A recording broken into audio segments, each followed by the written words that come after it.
I hosted a lavish Thanksgiving dinner for my parents and siblings. But on the day, not one of them arrived. They ditched me and met up somewhere else. I sat there eating alone, crying in humiliation. Then my grandfather walked in and handed me an envelope. I opened it, and the truth left me speechless. Can you imagine dedicating your entire life, your heart, your soul, to a family only to be brutally, undeniably reminded that you were never truly one of them? For 29 years, I lived that reality. But what if the very people who rescued you were actually the ones who trapped you in a lie? My name is Adam, and I'm 29. I work as a financial analyst in Omaha, Nebraska.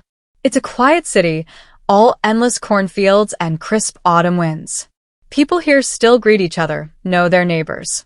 But for me, Omaha never felt like home. Not really.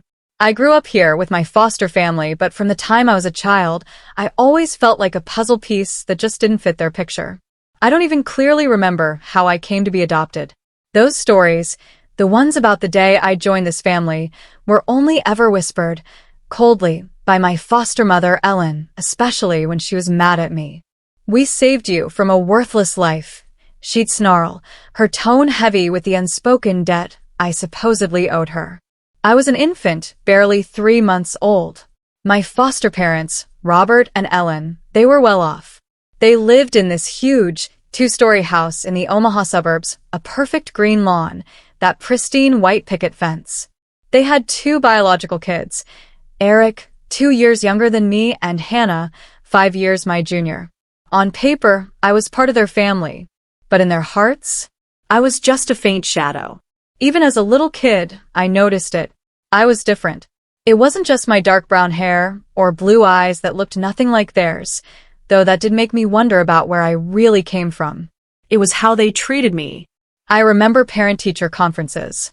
My foster mother would introduce Eric and Hannah proudly as my son, my daughter. But when it came to me, this is Adam. Nothing more, nothing less. The word son seemed too lavish for me. Too precious. There was this one Christmas party. I must have been about 7. Everyone was gathered, laughing, taking photos in front of the twinkling tree. I tried to join them, just step into the frame. But Hannah, my little foster sister, pushed me away.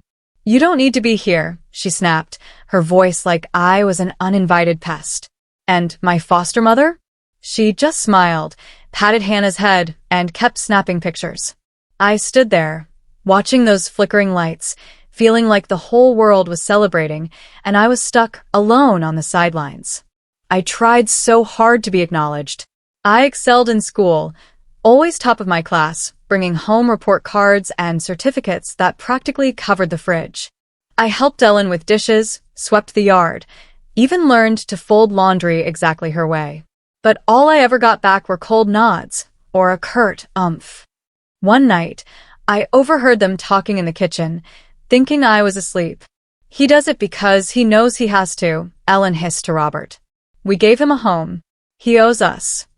Those words, they cut through me like a knife. I wasn't their son. I was an obligation. Just an obligation. But there was one person, just one, who made me feel like I truly existed. My grandpa Henry.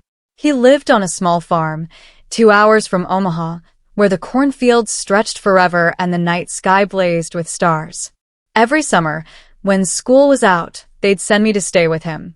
Those months, those were the only times I felt alive, truly loved. Grandpa never called me Adam in that dry, detached way. To him, I was kiddo or my dear boy. He taught me how to fix cars in his garage, thick with the smell of motor oil. He showed me how to grow tomatoes. And on quiet evenings, he'd sit on the porch, strumming folk tunes on his old guitar while I sang along, even though my voice was terrible. Grandpa, he was the only one who truly saw me. When I was 12, sitting with him on that porch swing, watching a fiery red sunset, I just blurted it out. "Grandpa, why don't Mom and Dad love me?" He stopped strumming, his hand resting on my shoulder. His eyes, etched with the wrinkles of time, looked at me for a long, quiet moment. Adam, he said, his voice deep and warm, you're the best thing that family doesn't know how to cherish. Don't let your kindness depend on how they treat you. You're worth so much more than that. Those words, they seared themselves into my mind, a tiny flame flickering through my darkest days. I remember another time Grandpa took me out to the field behind his farm. As we watched the sunset, he suddenly asked, "Do you ever think about your real mother?" The question stunned me. I hadn't really thought much about her. My foster mother always said my biological mother was irresponsible, worthless, that I shouldn't bother. But Grandpa's eyes, full of mystery and concern, made my heart race.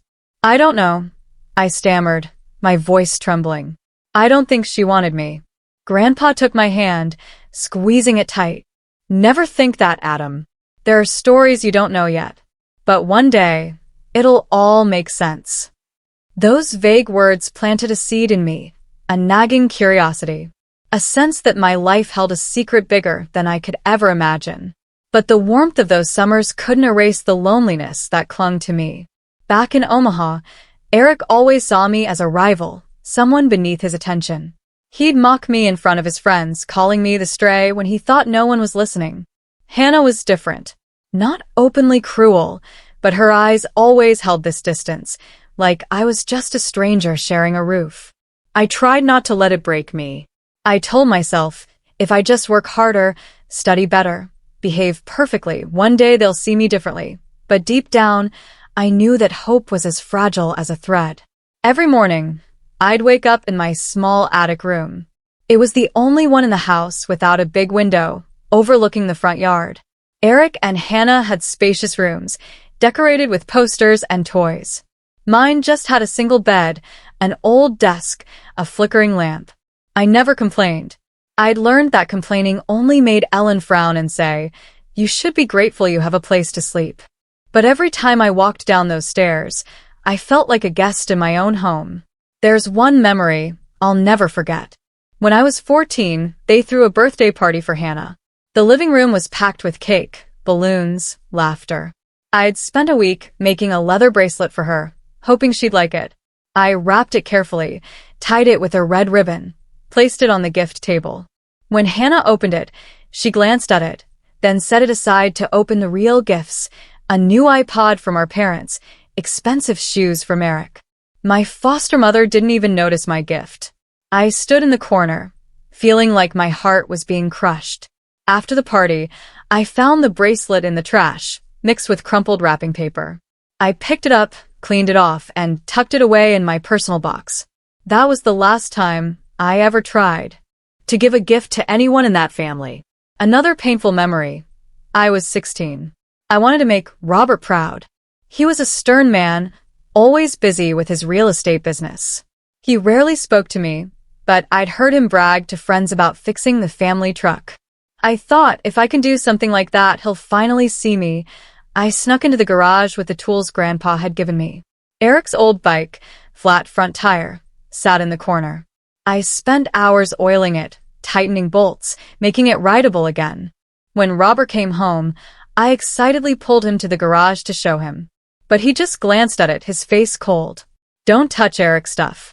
It's not yours."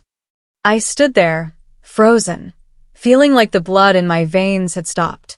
I wanted to explain, I was just trying to help, but the words choked in my throat. I went back to my room, shut the door, and cried alone. My childhood passed like that. A bittersweet mix of warm summers with Grandpa and cold winters in a grand, but loveless house. I learned to hide my emotions, to smile even when my heart was breaking. I told myself that one day, I'd find where I truly belonged. But back then, I didn't know that journey would lead me to a truth far more painful than anything I'd ever experienced. When I turned 18, the opportunity to leave Omaha felt like an escape hatch. I got a full scholarship to the University of Nebraska-Lincoln, just an hour's drive away. It wasn't a huge distance, but to me, it felt like a doorway to a new world. The day I packed my bags, Ellen stood at my bedroom door, arms crossed, her eyes as cold as ever. "Take care of yourself," she said, her voice flat, like she was talking to a tenant. Robert just nodded, his eyes glued to his newspaper. I dragged my suitcase out, my heart heavy, but flickering with a spark of hope. Maybe by leaving, I'll finally find where I belong. University was a breath of fresh air. In Lincoln, no one knew me as the adopted kid or the outsider. I threw myself into my studies, chose finance because I was good with numbers, with analysis. Late nights in the library, essays stretching dozens of pages, presentations in front of the class. They were all chances to prove my worth, not to my foster family, but to myself. I worked part-time at a coffee shop, saving every penny so I wouldn't have to ask them for money. I wanted to stand on my own 2 feet, to show that I didn't need their validation to succeed. But no matter how hard I tried, that feeling of being adrift clung to me. Lying in my dorm bed at night, listening to my roommates snore, I'd often think about them. I wondered if they ever thought of me, if they were ever proud of how far I'd come. I wrote handwritten letters home, sharing small victories, an A in macroeconomics, being chosen as a teaching assistant. But those letters only ever received brief email replies from Ellen. "Good job, Adam. Keep it up." Nothing more, nothing less. I saved those emails in a special folder, a small comfort that at least they responded. Every summer, I returned to Grandpa's farm instead of the house in Omaha. Those days remained a balm for my soul. Grandpa was older now, his hair snow-white, his back a little hunched, but his eyes still lit up when he saw me. He taught me new songs, told me stories of his youthful adventures. And sometimes, he'd repeat those words that haunted me. "One day, Adam, you'll know the truth." I'd ask what he meant, but he'd just smile, pat my shoulder and say, "Time will tell." I didn't dare press further, but those words grew like a mysterious seed in my heart. In my final year of college, I graduated with honors, top of my finance class. At the commencement ceremony, I stood on stage, accepting my diploma, a radiant smile plastered on my face. But inside, I felt hollow. I'd sent invitations to my foster parents, even called them directly. "We're very busy, Adam," Ellen said over the phone, her voice flat. "But congratulations." I looked out at the audience, watching other families clapping, hugging, taking photos. Only Grandpa was there, seated in the back row, wearing an old but neatly pressed suit. When I stepped off the stage, he hugged me so tightly I could feel the warmth of his chest. "I'm proud of you, kiddo," he whispered. I smiled, but silent tears streamed down my face. It was the first time I'd cried in front of him. After graduation, I got a job offer from a financial firm in Omaha. I decided to return, not for my foster family, but to be near Grandpa. The years after graduation were about building a new version of myself. I worked tirelessly, staying late, poring over financial reports as if they held the key to a new life. My colleagues started calling me Iron Adam because I rarely rested or complained. But they didn't know that every night, when I returned to my small apartment, I'd sit in the dark, listening to the folk songs Grandpa used to play, wondering if I was living the right way. As my career stabilized, my income grew. I started sending money to my foster parents each month, not because they asked, but because I thought it was a way to repay them. But whenever I called to check in, Ellen would just say, "Thank you, but you don't have to do that." Eric and Hannah, now adults, still leaned on Robert and Ellen. Eric had dropped out of college, spent his days hanging out with friends. Hannah was obsessed with shopping and social media. I didn't resent them. I just hoped that one day they'd see me as part of the family. 6 years later, I was promoted to lead analyst. It was a major milestone, not just for the pay raise, but because I felt closer to my dream, building a life I could be proud of. Yet, no matter how successful I became, I couldn't fill the void in my heart. I longed for a family, not the grand house in Omaha suburbs, but a place where I truly belonged. Then an idea struck me. Thanksgiving dinner. Thanksgiving, a time for people to gather, to give thanks for the good things in life. I thought if I hosted a perfect dinner, invited the whole family, maybe they'd see me as more than just Adam, the adopted kid. Maybe this time, they'd look at me with warmer eyes. I spent weeks preparing. I chose an upscale restaurant downtown, tables draped in white silk, flickering candlelight. I reserved a table for 6, my foster parents, Eric, Hannah, Grandpa, and me. I handwrote invitations on thick paper with gold ink, pouring my heart into each one. Dear Mom, I hope you'll come to share the joy of this holiday with me, I wrote on Ellen's card. I sent personal texts to Eric and Hannah, asking them to make time. I even called Robert, telling him how much I looked forward to seeing everyone. I'll check my schedule, he said, his voice flat. I didn't let it discourage me. I pre-ordered the food: roast turkey, mashed potatoes, pumpkin pie, all their favorites. A tiny flame of hope burned brightly inside me. Maybe this time they'll come, I told myself, though my heart trembled with fear. On Thanksgiving Day, I stood in front of the mirror in my small apartment, adjusting my tie, smoothing out the navy suit I'd carefully chosen. I looked into my own eyes in the reflection. Those deep blue eyes Ellen once said didn't look like anyone else's in the family. Today will be different, I told myself. Today, they'll see me. I arrived at the restaurant early, at 5 p.m., as the sunset bathed Omaha's streets in golden light. The manager, a middle-aged woman with a warm smile, led me to my table. The setup was perfect. Crisp white tablecloth, 6 gleaming silver place settings, candles casting a soft orange glow. I checked everything, from the folded napkins to the small vase of flowers. Your family must be a lively bunch, the waitress said, smiling. I nodded, trying to hide the anxiety churning in my stomach. Yeah, I hope so. I sat down, glancing at my watch. 6 p.m. The appointed time. The restaurant began to fill. Other families arriving, their laughter and chatter like a cheerful melody. I checked my phone. No messages, no calls. They might be on their way, I reassured myself, though my heart started pounding with unease. I texted Hannah. Asterisk, are you here yet? I'm waiting at the restaurant. Asterisk, no reply.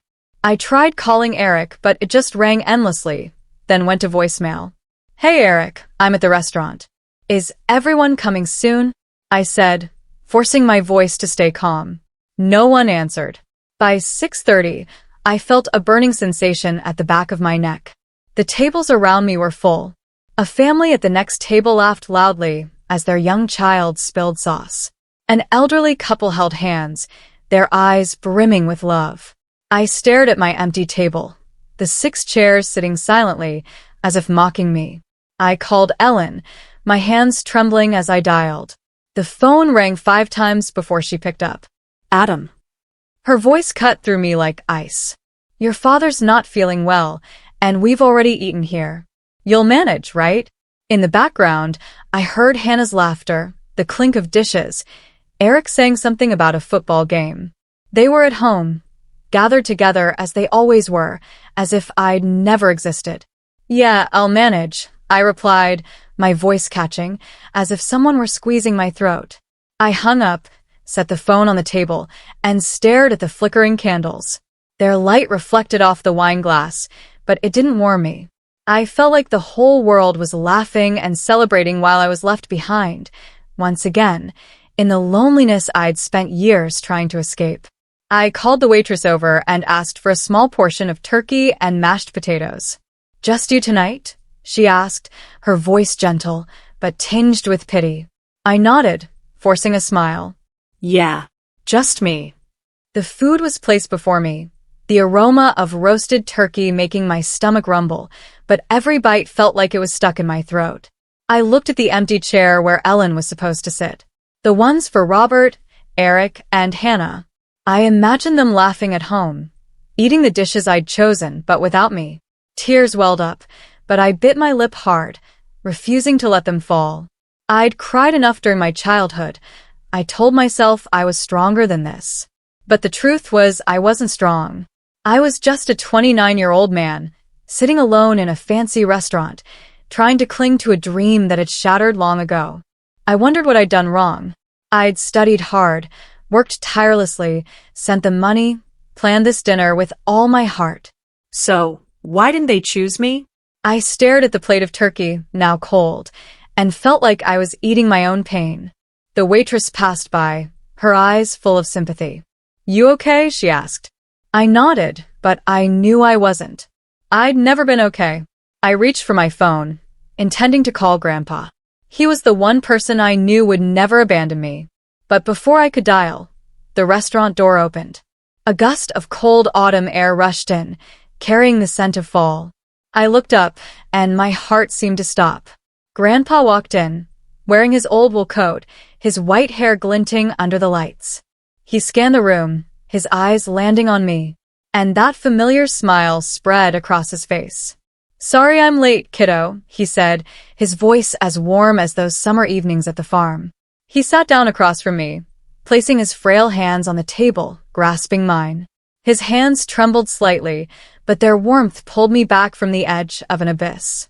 Grandpa, I whispered, my voice breaking. I thought you weren't coming either. He shook his head, his eyes filled with love, but also a trace of indescribable sadness. I'd never leave you alone, Adam. Never. He squeezed my hand, then his voice turned serious, as if he were about to say something more important than anything in my life. Adam, he said, looking straight into my eyes. Have you ever wondered why I've always loved you more than anyone else? His question hit me like a bolt of lightning. I stared at him, speechless, feeling like time had stopped. The candles on the table still flickered, but the world around me seemed to shrink, leaving just me and Grandpa. I knew this wasn't a simple question. It carried a secret, a truth he'd kept hidden for years. Why, Grandpa? I asked, my voice barely a whisper. He took a deep breath, as if bracing himself. He looked out the window, where the streetlights glowed faintly in the Omaha night. Adam, he began, his voice low and deliberate. There are things I've wanted to tell you for a long time, but I waited for the right moment. And maybe that moment is now. He paused, his eyes returning to me, filled with determination. You're not just my grandson. You're part of a story that both you and I have been caught up in. My heart pounded. I felt like I was standing before a door and Grandpa held the key. What story, Grandpa? I asked, my voice barely a whisper. He didn't answer right away. Instead, he pulled an old, yellowed envelope from his coat pocket and placed it on the table, sliding it toward me. Open it, Adam, he said. But before you do, promise me one thing. No matter how painful the truth is, you won't let it destroy who you are. I looked at the envelope, my hands shaking as I touched it. I didn't know what was inside, but I felt its weight. Not the weight of paper, but of the years I'd lived, of the questions I'd never dared to face. I looked at Grandpa, and in his eyes, I saw both love and fear. Grandpa, I said, my voice breaking, I'm ready. Grandpa nodded slowly, his gaze piercing through me as if he were looking back at years long gone that I had never known. The restaurant buzzed with laughter and conversation, but for me, the world had narrowed to just me, Grandpa, and that weathered envelope. I took a deep breath, trying to stay calm, but my heart pounded as if it might burst. I opened the envelope carefully, as if it were something fragile. Inside was a faded photograph, a handwritten letter, and a business card. I picked up the photo first. It showed a young woman with blonde hair and blue eyes, identical to mine. She was smiling, but her smile carried an indescribable sadness. I looked at Grandpa, my brows furrowing. Who is this, Grandpa? He took a long breath, as if gathering the courage to tell a story he'd kept buried for too long. Adam, he began, his voice low and deliberate. The woman in that photo is your biological mother.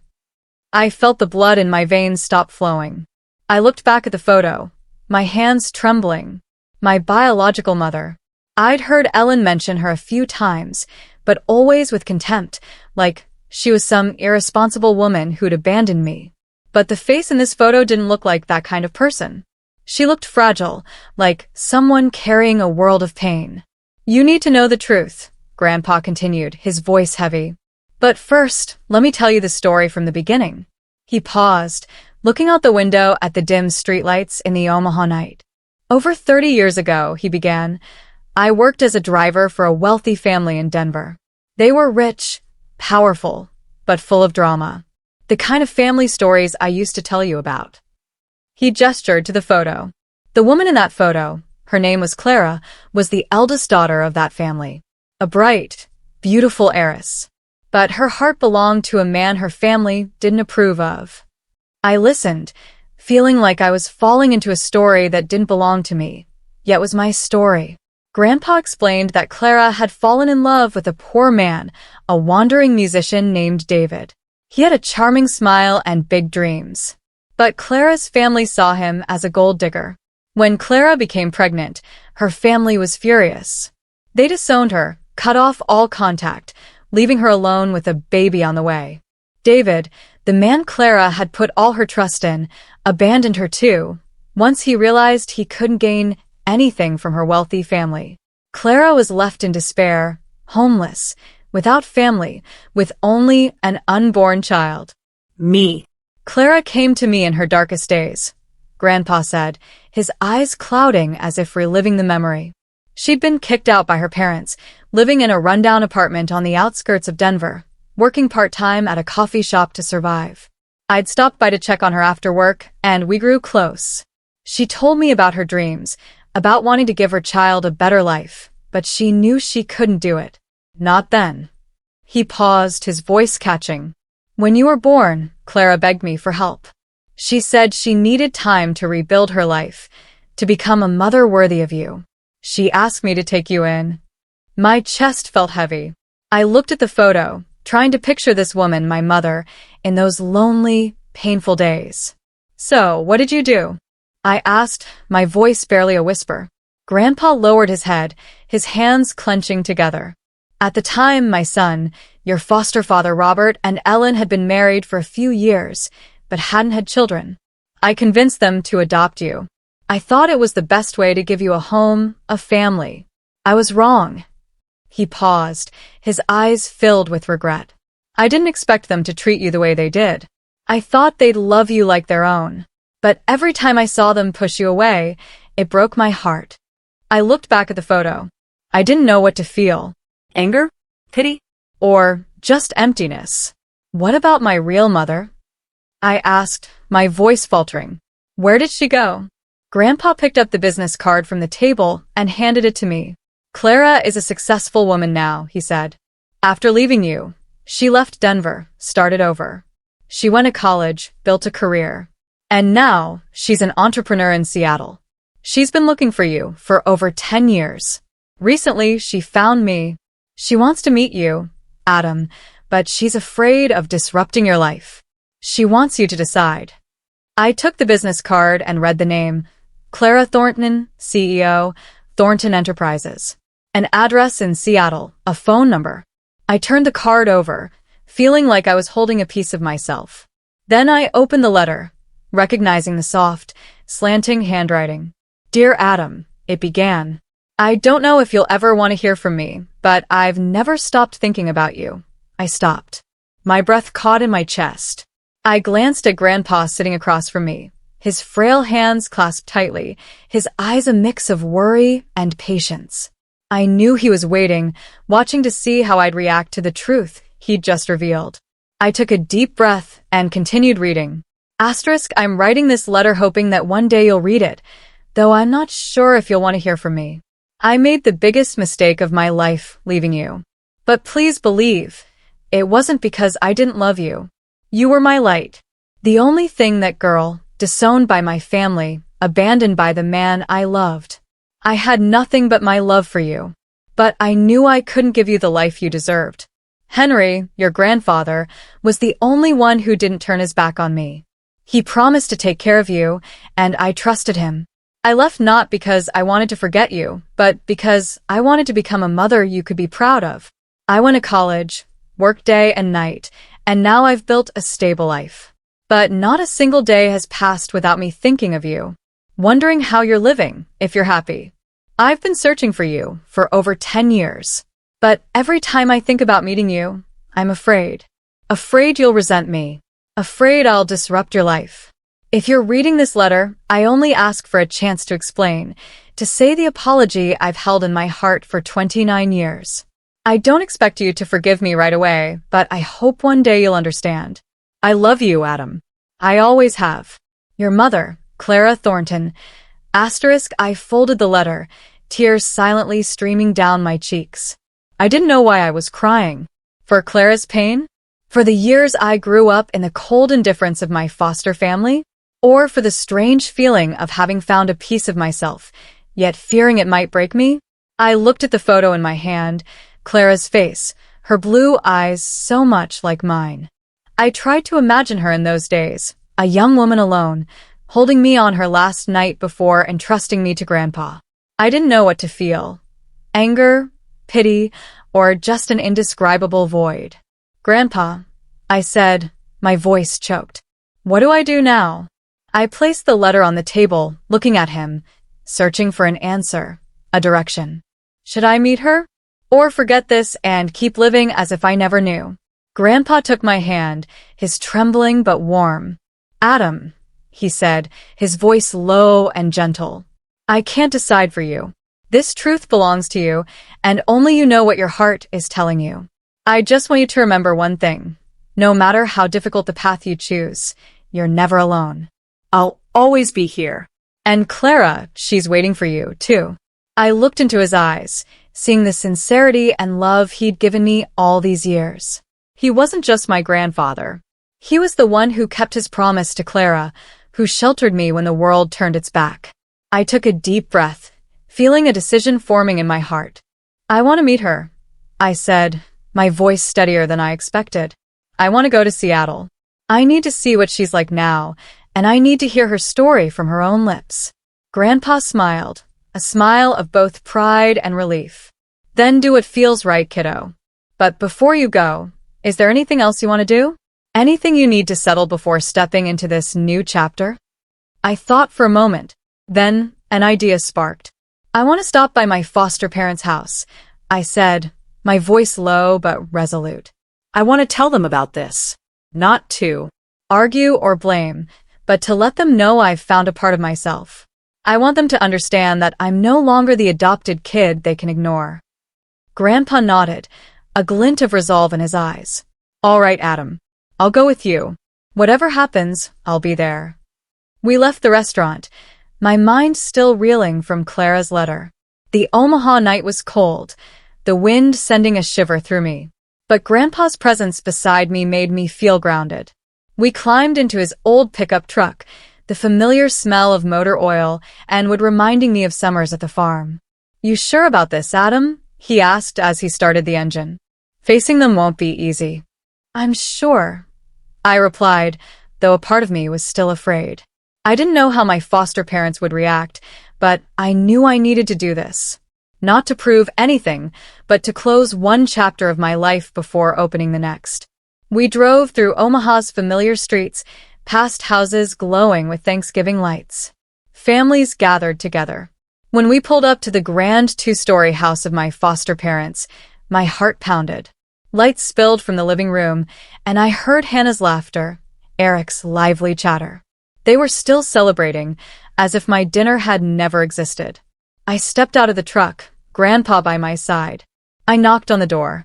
When Ellen opened it, her eyes flickered with surprise before settling back into their familiar coldness. Adam, she said, her voice flat. What brings you here so late? I need to talk, I said, trying to keep my voice steady. To everyone. She hesitated but opened the door wider. I stepped inside, Grandpa following, and saw Robert in his armchair. Eric and Hannah were eating pumpkin pie on the sofa. They looked at me, but no one stood to greet me. What's this about, Adam? Robert asked, his tone slightly irritated, as if I were an inconvenience. I took a deep breath, feeling Grandpa's hand rest lightly on my shoulder. I just learned the truth about my biological mother, I said, my voice firm but tinged with emotion. She's alive, and I'm going to Seattle to meet her. I just wanted you all to know because I've called you family for 29 years.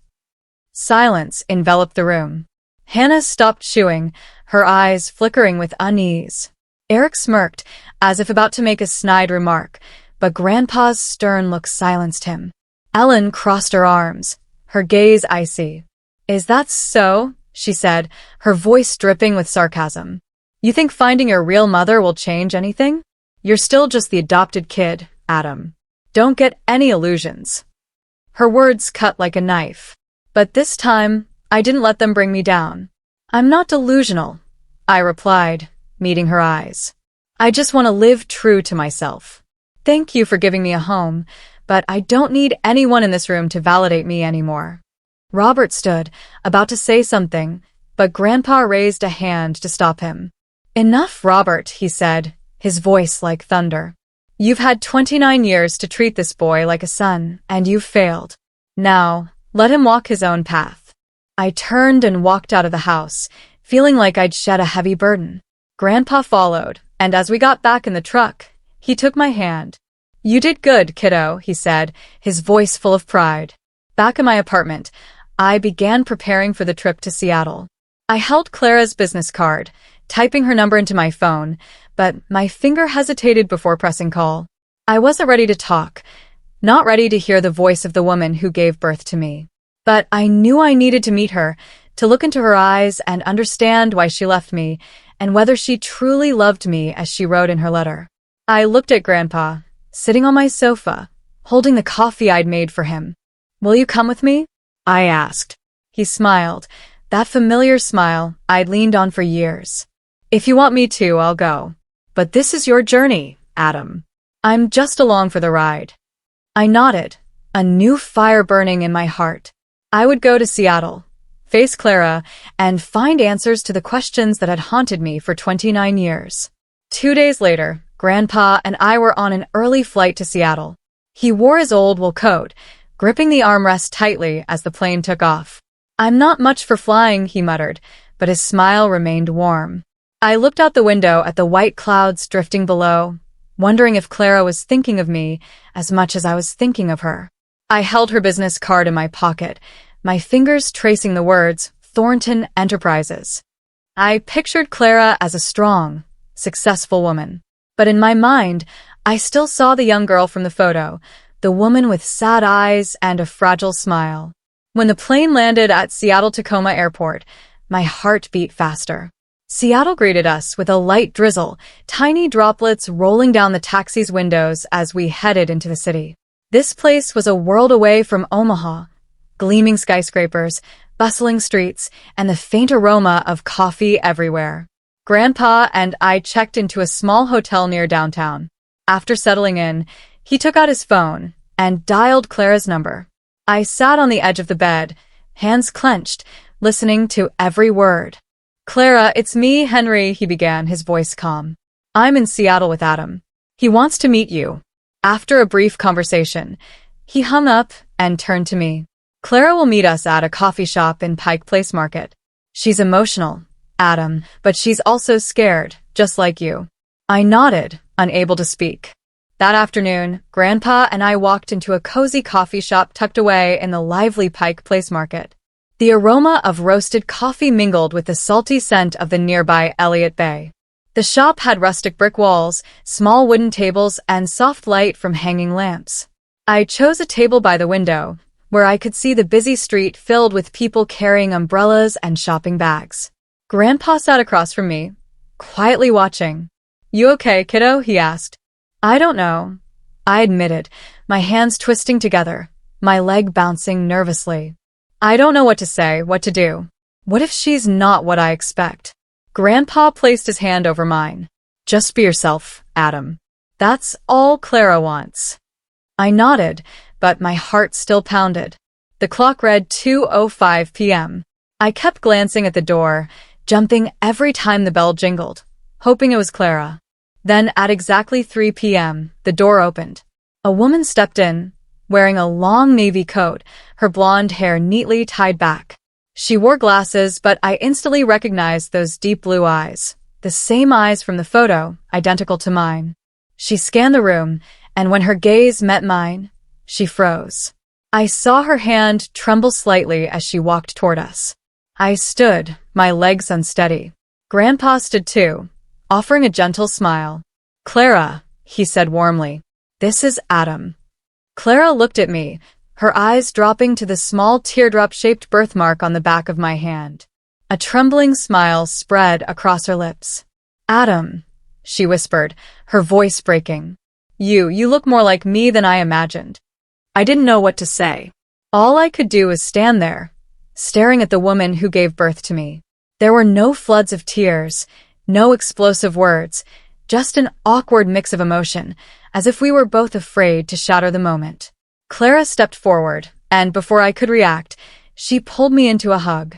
It wasn't a tight, overwhelming embrace, but a trembling one, as if she were holding something fragile. I felt her warmth, the faint scent of her perfume, and a strange sensation, like I'd found a part of myself. She whispered in my ear, her voice choked with emotion. "Can you forgive me for letting you grow up so alone?" I didn't answer right away. I hugged her back, feeling time stand still.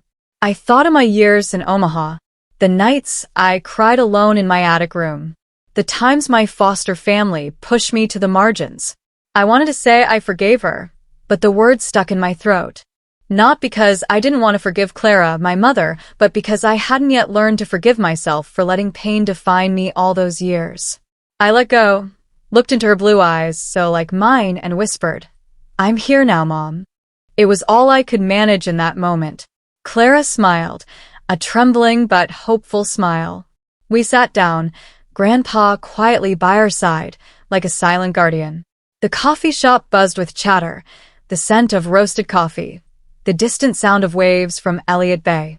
But in that moment, my world revolved around the woman before me. The one who gave birth to me, left me behind, and was now trying to find her way back. "How did you grow up?" Clara asked, her voice soft but eager. "I want to know everything, if you're ready to share." I looked down at the coffee cup in front of me, steam rising faintly. I didn't know where to begin. How could I sum up 29 years of pain, loneliness, but also moments of warmth with Grandpa? I told her about Omaha, the grand but cold house. How I tried to be the perfect son, but was always treated as an obligation. I spoke of summers at Grandpa's farm, where I learned to fix cars, grow tomatoes, and play folk tunes on his old guitar. But I didn't mention the nights I cried alone, or the time I found the handmade bracelet in the trash after Hannah's birthday. Those scars were still too deep, and I wasn't ready to expose them. Clara listened, her hands gripping her coffee cup as if to hold back her emotions. When I mentioned Grandpa, she looked at him, her eyes filled with gratitude. "Thank you, Henry," she said, her voice trembling. "Thank you for keeping your promise." Grandpa only nodded, his eyes gentle but silent. I knew he was giving Clara and me space to reconnect, though our journey was only just beginning. After our meeting, Clara invited Grandpa and me to her apartment in downtown Seattle. It was a penthouse on a high floor of a modern building, with large glass windows overlooking the shimmering waters of Puget Sound. The interior was simple yet elegant. Oak floors, a gray sofa, abstract paintings on the walls. As I looked around, I couldn't help but compare it to the cramped attic room in Omaha, where I grew up with its flickering desk lamp and dreams that never came true. Clara led us to the living room and poured tea from a white porcelain pot. "Adam," she began cautiously, "I know I have no right to ask anything of you, but I want you to give me a chance to make things right. If you want, you can come here, live in Seattle. I can arrange a good position for you at Thornton Enterprises, or anything you want. I just want you to know that you always have a place here with me." Her offer stunned me.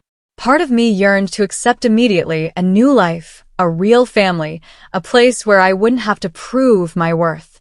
But another part hesitated. I'd spent my whole life standing on my own, relying on no one. Accepting Clara's help, even as my mother, felt like giving up something, maybe my pride, or the fear of being abandoned again. I looked at Grandpa, seeking guidance in his eyes. He gave a gentle smile, as if he understood the storm inside me. "What do you think, Adam?" he asked. I took a deep breath, trying to sort through my tangled thoughts. "Thank you, Mom," I said, looking at Clara. "But I don't want to start with the position you've set up for me. If I work at Thornton Enterprises, I want to start from the bottom, like any other. I want to rise on my own. Not because I'm your son, but because I deserve it." Clara looked at me, her eyes sparkling with a mix of surprise and pride. You're more like me than I thought, she said, smiling. All right, Adam. I respect your decision.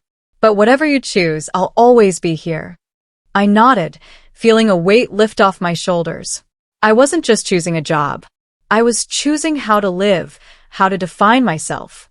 And for the first time in my life, I felt I had the right to do so.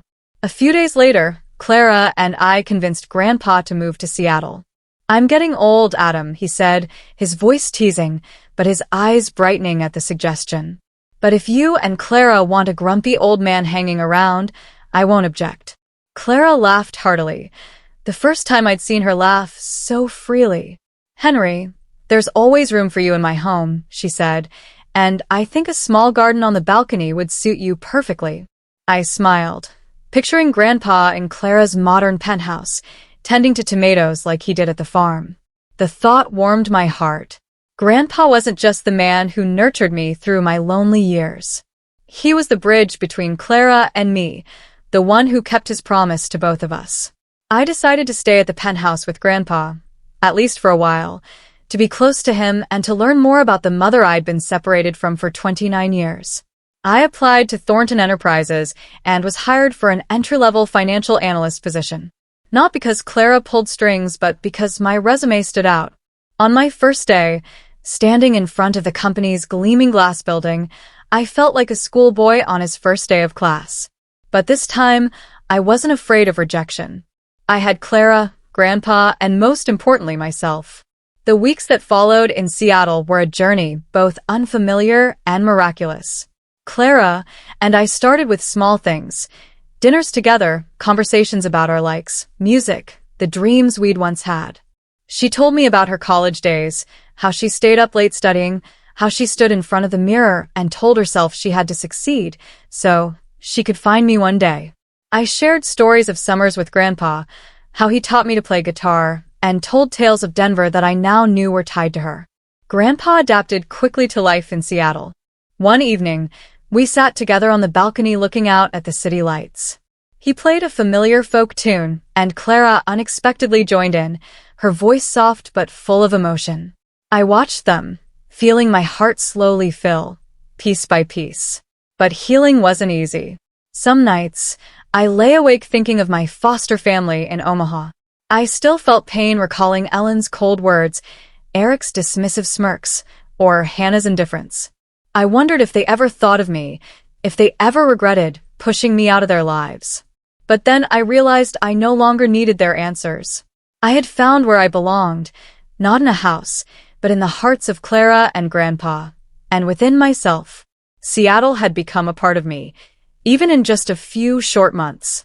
Every morning, I woke up in my small rented apartment near Thornton Enterprises, listening to the waves lapping at Puget Sound, the faint aroma of coffee drifting up from the shop below. I was no longer the boy in the Omaha attic, desperately trying to please a family that didn't need me. I was Adam, 29 years old, a financial analyst, building my life step by step, with Clara and Grandpa by my side. But the past, no matter how hard I tried, lingered like a shadow, waiting for me to face it one last time. One evening, after finishing a lengthy report at the office, I sat at my small dining table, took out a blank sheet of paper and a pen, and decided to write a letter to my foster family. Not to blame or demand recognition, but to close the most painful chapter of my life. I wanted them to know I'd found happiness, that I was no longer the abandoned, adopted child they were used to. Dear Mom, Dad, Eric, and Hannah, I hope you're all doing well. It's been a few months since we last saw each other, and I think it's time I shared a few things. I found my biological mother, and I'm now living in Seattle, starting a new life. I'm not writing this to blame or resent anyone. I just want to thank you for the years you gave me a roof over my head, even if it never truly felt like home. I've learned that family isn't just the people you live with. It's the ones who choose to love and cherish you. I found that here, with my mother and Grandpa. I don't expect you to change or feel regret. I only hope you live well, as I'm trying to do. Wishing you all the best, Adam. I folded the letter, slipped it into an envelope, and mailed it the next morning. As the envelope left my hands at the post office, I felt a weight lift. I didn't need them to respond or apologize. That letter was my way of saying goodbye to the past, to the years I spent trying to belong somewhere that wasn't meant for me. 4 months later, I received a text from Hannah. It came unexpectedly while I was having lunch with a colleague at Thornton Enterprises. The message was brief, but Hannah's tone was different from her usual indifference. Asterisk Adam, Mom and Dad are struggling. Eric blew all their savings on gambling. Can you help? Asterisk I stared at the text, feeling a cold gust from Omaha sweep through me. I wasn't surprised to hear Eric was still living recklessly. He'd always spent money like water, leaning on our foster parents without considering the consequences. Hannah wasn't much different, with her designer bags and lavish trips funded by them. But this time, I didn't feel obligated to help. I'd sent them money for years, only to receive coldness in return. Now I had a new life, a new family, and I didn't want to be pulled back into that old darkness. I showed the text to Grandpa. He was on the balcony, watering the tomato plants he'd grown. He read it, shook his head, his eyes stern. Adam, he said, his voice low but firm. You've done more than enough for them. They had their chance to treat you right and they didn't. Don't let them drag you back. You deserve to live your own life. I nodded, feeling the certainty in his words. A few weeks later, Grandpa told me he'd called Robert and made it clear I was no longer responsible for them. I told them they have to face the consequences of what they've sown, he said, his eyes glinting with resolve. They can't use you anymore. I didn't ask for details, but I knew Grandpa had done what was necessary. My foster family, with their extravagant lifestyle and Eric and Hannah's irresponsibility, was facing financial ruin. But this time, I didn't feel guilty. I'd given them enough time, enough chances. It was time to focus on my own life. That fall, I hosted a small party at Clara's penthouse to celebrate my 30th birthday. Unlike the lonely Thanksgiving dinner in Omaha, this time the table was filled with laughter and warmth. Clara stood in the kitchen, carefully arranging a pumpkin pie, my favorite from the farm days. Grandpa sat in an armchair, strumming a folk tune on his old guitar, his eyes sparkling with joy. A few colleagues from Thornton Enterprises joined us, people who'd become friends, who valued me for who I was, not because I was Clara's son. I stood in the middle of the room, watching everyone talk and laugh, feeling my heart swell. Clara approached, placing a hand on my shoulder. Happy birthday, son, she said softly. It was the first time I'd heard son from a mother without feeling pain.